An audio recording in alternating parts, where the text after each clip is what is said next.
Sue me.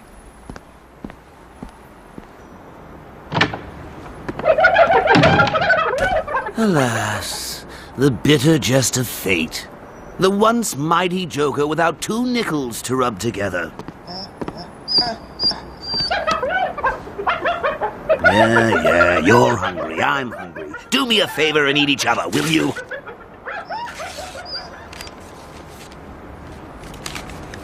Dear sir, we regret to inform you of the passing of Mr. Edward, a.k.a. King Barlow. Ooh, there's good news. I hated him. Who, in accordance with his last wishes, has bequeathed to you the total $250 million. Woohoo!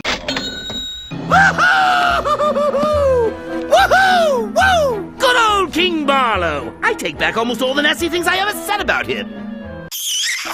Bud, Lou, our ship is coming in, boys. We're gonna spend! And I know just what we'll buy first.